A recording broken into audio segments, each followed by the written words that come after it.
Is is everybody ready?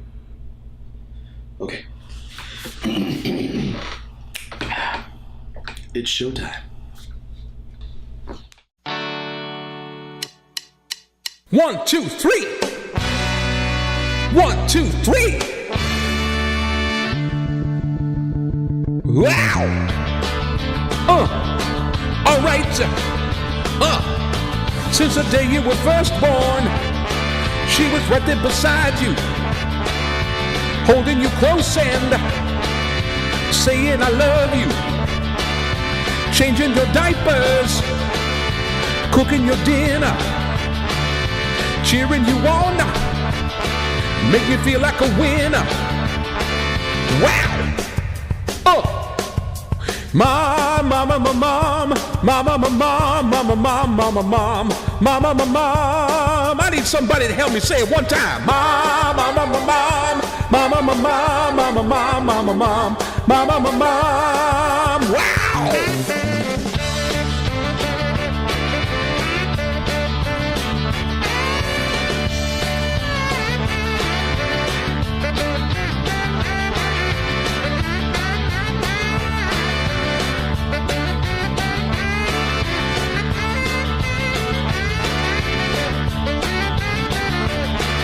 Wow! Oh, you know I feel all right. Feel pretty good, y'all.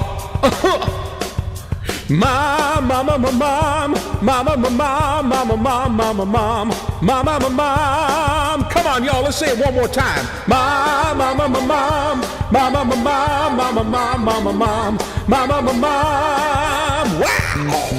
So listen to our drama. Drive us out to the mall. Make us clean up a room and give a kiss on the cheek. Wouldn't trade her for nothing, 'cause she'll always be my friend.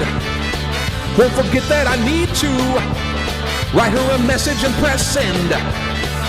Mom, I love ya, can't live without ya. You are the absolute best. Love my mama, love my mama, love my mama, love my mama, yeah, ooh, yeah.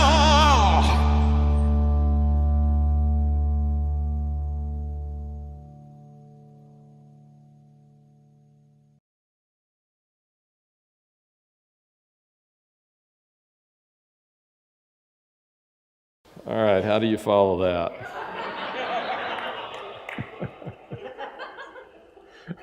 I think we need to pray. Father, it's a delight to be here in your presence, and it's a delight to recognize and honor the women in our church today. And as we go through your word, I pray that the things that you want each of us to hear, that you'll impress upon our hearts. And I pray this in Jesus' name. Amen.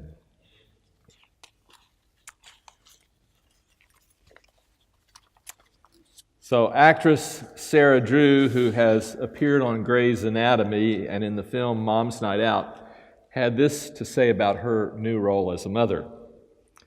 The stay-at-home mom, or any mom, has the terrifying, holy charge of raising up little eternal beings into people who will encounter the world either through kindness and grace or with malice and indifference. I cannot think of a more important job. And yet our culture rolls our eyes at these women. Our culture says they've given up on doing anything important with their lives. The greatest thing motherhood is teaching me is how to be present. It's very easy for me to get buried in my phone, check emails and texts and my Twitter feed.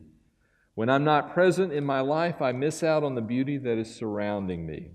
I forget to be grateful and instead whine and complain about how things aren't going according to plan. Meanwhile, my son, who is fully present, is busy laughing with glee at the leaves he's chasing and at the game he has invented. Well, today's Mother's Day, and of course I'm going to be talking about mothers, but I want to make a couple important qualifying statements so that what I say isn't misapplied. The first thing I want to stress is the importance that women contribute to society and even the kingdom of God beyond just their relationship as being a mother or a wife.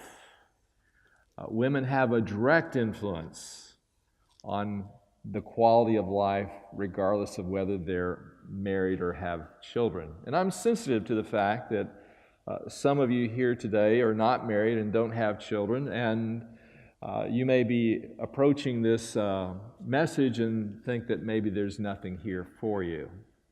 And that's really not true. Of all the qualities that we're going to look into about a godly woman, only one of them requires that you actually be married or have children. All the others can be exercised apart from those two roles. The other thing that I kind of want to warn you about from the start here is the passage we're going to look at presents an idealized picture of the godly woman. This woman is perfect.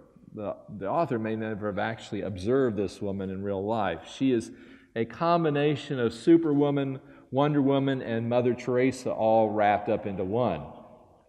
So the reason I say that is I don't want you to be discouraged as we go through this list.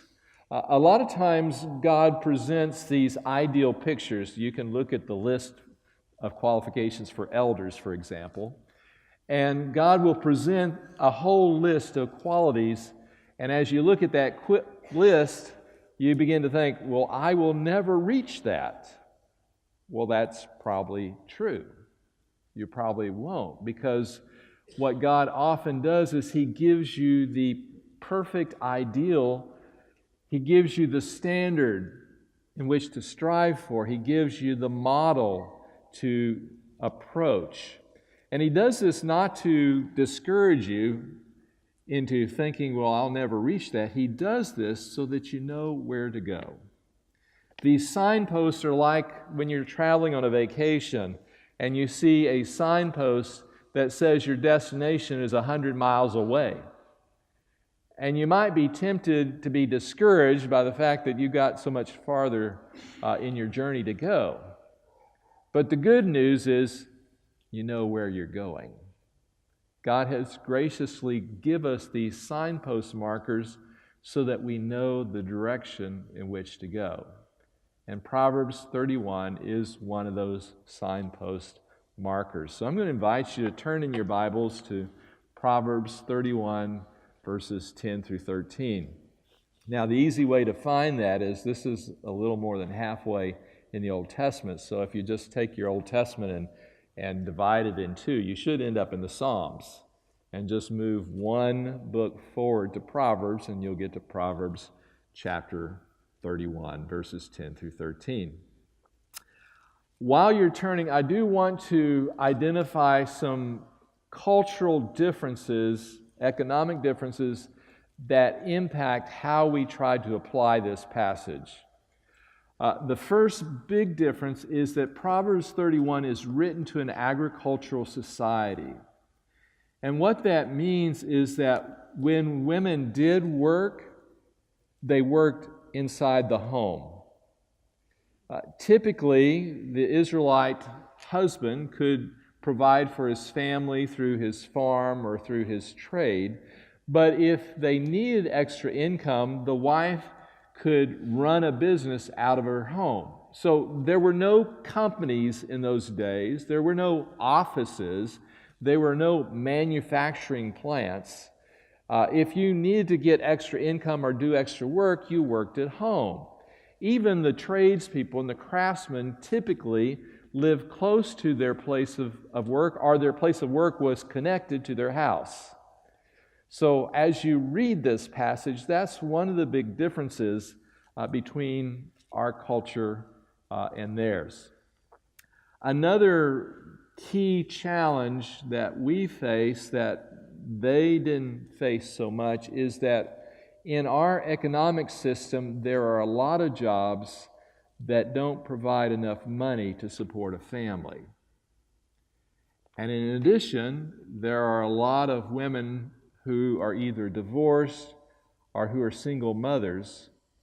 And those two factors cause many women to have to work outside the home who probably would choose not to work outside the home if they could make that choice. And so I'm saying this so that when you compare yourself to this woman in Proverbs 31, you need to realize there's a couple differences between that day and our day that kind of affect how well you can follow her example. So those are important things to recognize. Now, I do want to make one final comment about working wives and mothers. If you have young children and you don't have to work,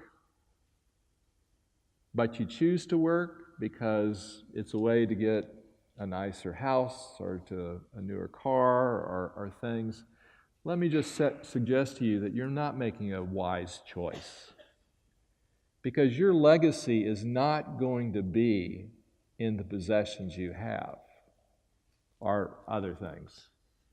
Your legacy is going to be in how you serve God and in the kind of children you gave to society. That's going to be your real legacy.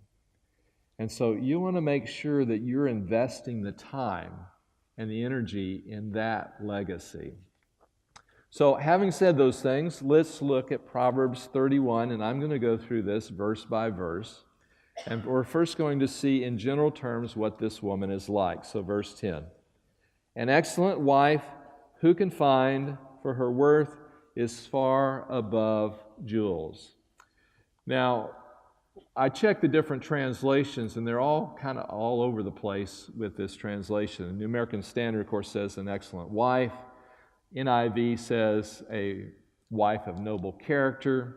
The King James Version says a virtuous woman. The reason is because the Hebrew word, in its normal meaning, it means strong, capable, efficient. Although if you look at the lexicon, the Hebrew lexicon, it says capable and efficiency sometimes applied to moral worth. And so what the word means is someone who is highly capable, as we'll see in this passage, a woman that is extremely capable and industrious and yet also of high moral worth and value, so that even her husband is respected in the city gates. And so there's not one English word that fully captures this Hebrew word, and that's why you see the translations kind of all a little bit across the board trying to describe what this woman really is. She's highly capable, efficient, but she's of moral capacity as well. Her worth is far above jewels. She's worth more than precious gemstones and jewelry. And the question is, an excellent wife who can find, because she is indeed rare. This person is rare to find. Her husband, though, finds her to be trustworthy. She is trustworthy. Verses 11 and 12. The heart of her husband trusts in her, and he will have no lack of gain. She does him good and not evil all the days of her life. He will have no lack of gain. In other words, not only does she manage the family finances well, she actually increases the family wealth. And we'll see in a little bit how she does that. She does him good and not evil all the days of his life. So she consistently and completely does good to him. He never has to worry about her embarrassing him or lying to him or deceiving him or in any way causing him to question her at all. He has complete trust in her. Verse 13, she looks for wool and flax and works with her hands in delight. So she searches for wool and flax to purchase, and then she works that wool and flax with delight or pleasure. Now, I looked up on YouTube and discovered that you have to spin wool and flax differently, even though you use the same kind of spindle arrangement for both of them. And she does this with delight. I imagine she's humming or singing or whistling while she works. Verse 14, she's like merchant ships. She brings her food from afar. So just like merchant ships, she goes far afield. She's not limiting herself to her present circles of proximity. She's enterprising. She goes and searches out new options for her family and brings in food to them from new possibilities. Verse 15, she rises also while it's still night and gives food to her household. So she puts the care of her family and her household above her personal comfort. So she's up before the crack of dawn cooking breakfast, not just for her family, but for the servants, her maidens who are also in the family. That kind of lets you know that she's supervising some household servants. Kind of reminds me of the story of the young boy. He was hungry at the end of the day. This 15-year-old boy found his mother in bed, and he was suddenly seized with concern for her. Mom, are you sick or something? Well, as a matter of fact, his mother replied weakly, I'm not feeling too well. I'm sorry, Mom, the boy responded with furrowed brow. After a brief pause, he then added, don't you worry a bit about dinner. I'm pretty big now, and I'll be happy to carry you down to the stove.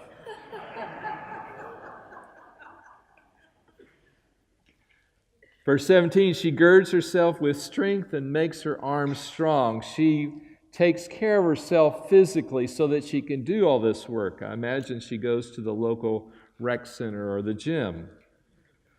She senses that her gain is good. Her lamp does not go out at night. She enjoys so much the fruit of her labor and seeing the positive things that she's accomplished that she keeps on working late into the night. This lady is no slacker at all. She stretches out her hands to the distaff and her hands grasp the spindle. This is probably what she's doing at night. She's taking that wool or that linen thread, and now she's spinning it into cloth, which she will later make into clothing and bed coverings. I'm going to skip to verse 21. She's not afraid of the snow for her household, for all her household are clothed with scarlet. She doesn't fear the cold weather because she's supplied warm clothing for her whole family. And not only is it functional clothing, it's high quality clothing because scarlet was an expensive color in that day. And so she's providing high quality clothing for her family, but not only for them, but for herself as well. Verse 22, she makes coverings for herself. Her clothing is fine linen and purple. So she does that for herself as well. And then verse 24 is she makes linen garments and sells them and supplies belts to the tradesmen. So she has an income stream here where she makes her own clothing and sells them. And I somehow skipped one of the verses here, so let me find it. Verse 16 I must have skipped. Because in verse 16, that's her second income stream. She considers a field and buys it, and from her earnings she plants a vineyard. So she researches property and buys land, and this is out of her own earnings, and then she gains the materials and supplies to plant a vineyard. That's the other income stream source. So this woman has two sources of income coming into the house, both from the vineyard and the clothing that she makes. She looks, verse 27, well to the ways of her household and does not eat the bread of idleness. So she manages the household, both the family members as well as the servants, so that it's a harmonious whole, everyone serving in their appointed role, producing a productive household. And she's not given to laziness or wasting her time. And so this first set of qualities that we've looked at show her to be a woman of high capacity. She has both business and domestic capacity and ability. She models someone who is industrious, who plans ahead, who's thoughtful, who brings value to her family.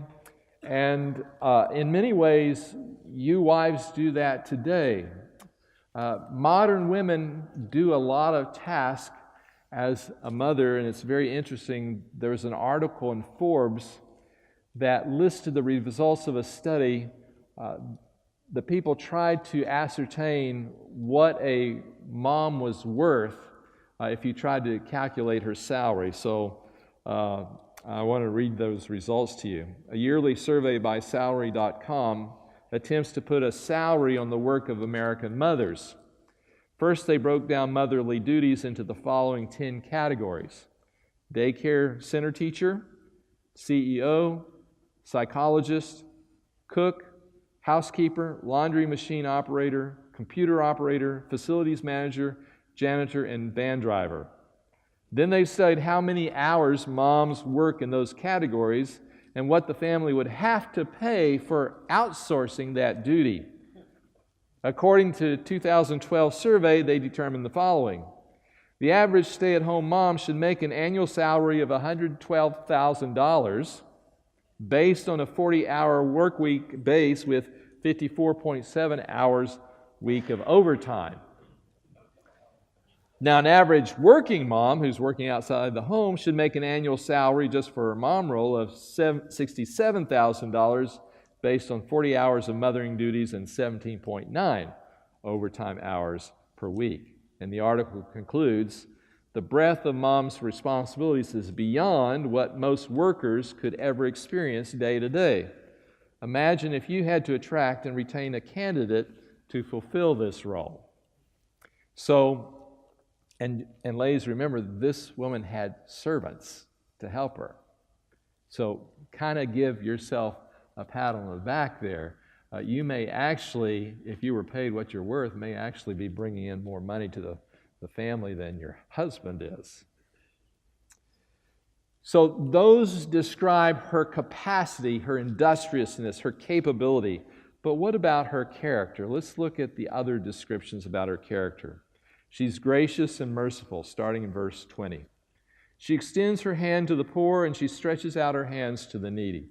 So not only does she take care of her own household, but she recognizes those outside her household who are poor and needy, and she gives to them. She's generous with her money, but she's also generous with her time. Notice that twice it says she extends her hand. I think the emphasis there is on the fact that she's personally involved with helping people. And this is really important to realize, because the poor don't just need money and financial resources, they often need our attention and our concern and our personal interaction, because they don't just have material needs, they have needs of the soul as well. I imagine this woman would spend time with the people she was helping, maybe encouraging them, maybe listening to their story, maybe praying for them. This week, I had a lady come into the office, and she was talking a mile a minute. And she had a lot of financial needs and health needs and emotional needs. And twice I asked the question, what exactly are you wanting from me? And the second time I asked that question, she replied and said, I just want you to listen. And that's what I did. I listened, and then I prayed with her, and she left. You know, a lot of times, more important to us than our money is our time. And we don't want to get involved with people who have needs, because we realize most of the time when someone's needy, they have more than one need. They have this sinkhole of needs that's overwhelming to them and overwhelming to us too. And so we'll walk on by, or we'll drive on by. I know I've done that. When what they need is a human touch. So this wife was not only generous with her money, she was generous with her time.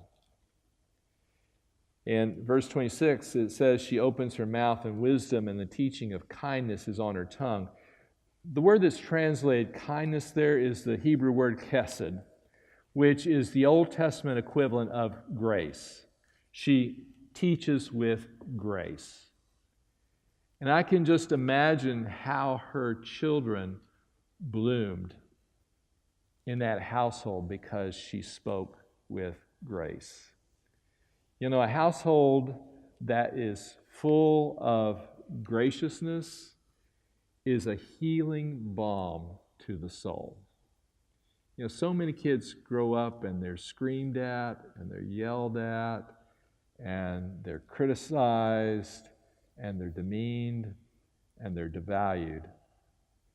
And it is such a wonderful thing when a household is permeated with grace. And I really think that one of the best things that we can do for our children is that we have at least one time in the day where there's no discipline, there's no confrontation, there's no criticism. Whether it's the family supper, or whether it's putting the kids to bed, or whether it's the family devotions, there's one time in the day where grace always reigns, where everyone in the family treats each other with kindness and graciousness. I think that's so important. I think that's what this woman did. She's gracious and merciful. She makes a good impression. Verse 23, her husband is known in the gates when he sits among the elders of the land. Now, the implication here is that he's known in the gates because of her capabilities and her moral worth and virtue. She's added to her husband's reputation when he sits among the city leaders in the gates. It's kind of like they're saying to themselves, well, we really didn't see that much in him, but if she married him, she must have seen something in him that we missed. And it's the idea. There's a companion verse in Proverbs 12:4 that says, an excellent wife is the crown of her husband, but she who shames him is as rottenness in his bones. She's dignified, verse 25. Strength and dignity are her clothing, and she smiles at the future. She conducts herself with dignity and decorum. She's not uncouth. She's not one who interrupts constantly. She doesn't try to draw attention to herself. She is well-mannered. She's courteous. She's respectfully attentive. She exemplifies dignity. Verse 26, she's wise. I already read that verse, the teaching of, she opens her mouth in wisdom. So wisdom, she lives life skillfully. She makes good decisions. She evaluates fairly. And she knows that the most important things in life center around God and serving Him. She has the love and respect of her husband and children. This is the one quality that you have to be married and have children to fulfill. Verses 28 and 29, her children rise up and bless her, her husband also, and he praises her, saying, many daughters have done nobly, but you excel them all. Those who know her best, who know both her strengths and weaknesses, rise up and praise her and call down God's blessings upon her. I'm going to read to you a story from Jennifer Tatum. She says, about 10 years ago, I found my mother sitting at the kitchen table. She was reading and chuckling in frustration, so I asked her what she was looking at. She told me she'd been studying Proverbs for her devotions and that she had just read chapter 31, which lists the qualities of a virtuous wife. She was frustrated because she realized that she could never be the woman God describes there. We talked about it some more, and my mom finally arrived at a decision that still inspires me today. She decided to take on the challenge one verse at a time. She said, I'll work on the first item in the list. When I've got that one mastered, I'll move to the next one. Hopefully, I'll be a virtuous woman before I die. I recently checked in with her to see how she was progressing. She laughed and told me she was 7 or 8 items into the list, but was currently stuck on her children shall call her blessed. She said, I might have to wait for all of them to grow out of their teen years before I can accomplish that one. Last year, my sisters and I got together and made a certificate of completion in Proverbs 31 training. We took every verse and came up with an example of when she had fulfilled that requirement. When the certificate was finished, it looked like a real diploma and listed her many accomplishments. We all signed it, including my dad. I read it out loud to her, and when I got to the last verse, her children shall call her blessed, one by one, each of us said, Mom, you are blessed. She cried and cried. She had finally reached her life's goal. So, how did this woman get this way? What was her secret? What was her trick? How did she become such a dynamo of a person? Was it because of her stunning beauty? Was it because of her social charm? Was it because she attended all the best schools? Was it because she grew up in the right family and had the right training? No, the real reason is she feared God. Verse 30. Charm is deceitful and beauty is vain, but a woman who fears the Lord shall be praised. What does it mean to fear God?